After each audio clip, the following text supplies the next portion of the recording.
Money makes the world go round, my friends, and the biggest companies with the most money have the most sway. They dominate the stock markets, their employees are spread all over the world, and no competitor can really threaten them. We're talking about big tech companies, Facebook, Google, and Apple. Apple alone has a market value of over $1 trillion. But how did this whole new wave of tech power really begin? Let's learn all about it. You and me, pal. The two of us together. So for all this and more, stay tuned right here at Wonderlane. Let's start with Twitter. Nowadays, Twitter is second only to Instagram and Facebook among social media platforms, and it reaches over 500 million users worldwide. Twitter is so influential, even the world's biggest politicians use the platform to make their opinions known. Singers announce their albums, actors their films, and one of Twitter's most notable features is its openness and informality. Unlike Facebook and Instagram, there's much less self-dramatization involved. It all started about 15 years ago with this drawing. Student Jack Dorsey, along with some colleagues at Odeo.com, came up with the idea of creating a messaging app where people could share short posts via SMS that could then be seen by their followers.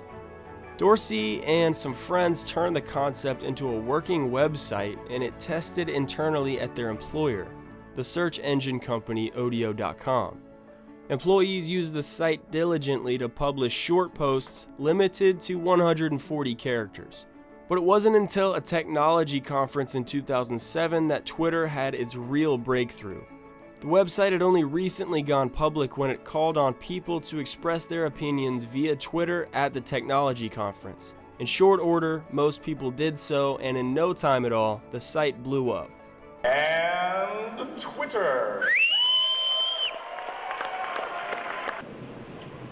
I would like to thank everyone in 140 characters or less, and I just did. Thank you.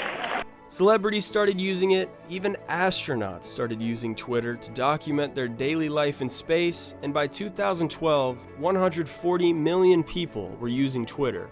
A year later, it went public, but in the years that followed, the site's biggest problem became clear. No one knew how to really make money with Twitter.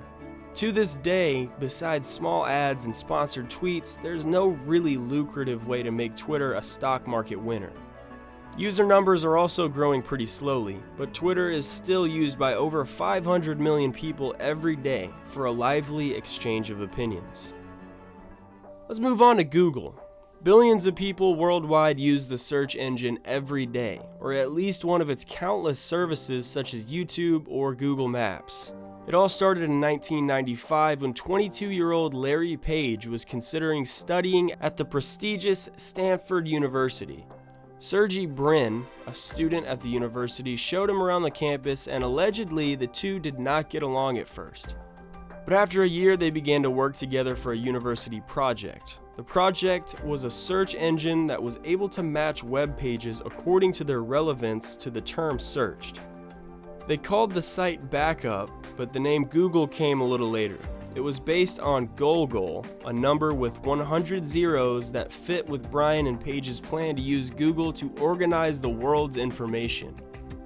After a $100,000 investment from the head of the computer company Sun, Brin and Page moved out of the dorm and into a real office and began to build Google.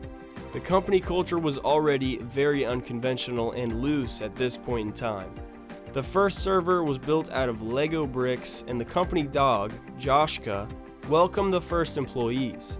Things didn't get more serious at Google even when they moved into the over $309 million Googleplex and kept growing with over 10,000 employees. They went public in 2004, bought YouTube in 2006, and are now the top internet company with over 80,000 employees and one of the highest company valuations in the world. Google says that its goal is to organize the world's information, but what that means in practice is something only Google employees really know. Let's continue with Apple. Nowadays, it's the most famous company in the world. With a market value over $1 trillion, Apple is also the most valuable. But how did this uber successful company really come into its own? I'm glad you asked. It was the year 1971, and Steve Jobs, a student of physics and literature, met Steve Wozniak through his friend Will Fernandez. They didn't get along right away, as Steve Jobs, as you probably know, was not an easy guy to get along with, but their love of technology and pranks eventually made them good friends. While visiting a hobbyist computer tinkering club, they both came up with the idea of building a computer for the common man. In a garage, Wozniak tinkered with the prototype while Steve Jobs tried to market the device. The idea for the company name Apple allegedly came to Steve Jobs during a visit to an orchard. Everything started happening very fast. After the Apple I, the company's first creation, Apple became one of the biggest tech companies in the world. Jobs left the company after some heated disputes, only to return and launch the iPod and the revolutionary iPhone.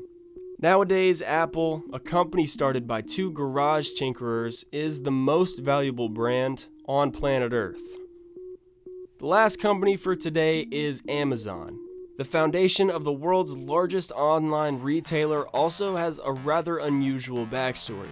Jeff Bezos, currently the second richest person on the planet, had a very specific philosophy of life in 1994. He lived by the principle of minimal regret, which always forced him to pursue new opportunities. He wanted to start an online bookstore because he knew that he would regret missing the trend of new internet companies that were popping up all over the place at that time. When he learned that online trade was growing by 2,300% a year, Bezos founded Amazon.com, named after the Amazon River because Bezos said it sounded exotic, and because with A as the first letter, you're always at the top of any alphabetized list. In his parents' garage, Jeff Bezos began collecting and shipping books. The first investors, by the way, were Bezos' parents, who gave him $250,000 to boost his business. Early on, word spread that books could now be bought and sold on the internet, and more people began using the service. As early as 1997, 3 years after its founding, Amazon was listed on the stock exchange. For more than 15 years now, Amazon has offered more than just books. In 2011, the company had 30,000 employees. Today, there are more than 300,000 employees worldwide. In the future, Amazon even wants to sell food by delivery so that Jeff Bezos' dream can finally become reality. Even back then, he wanted more than just a bookstore. Amazon was to offer everything from A to Z. And that's going to do it for our video on a few of the backstories of a few of the big tech companies that hold our world in the palm of their hands today. Which one of these origin stories stuck out to you? Be sure to let us know in the comments, and if you enjoyed this video, be sure to leave a like and subscribe to Wonderlane for new videos just like this one every other day.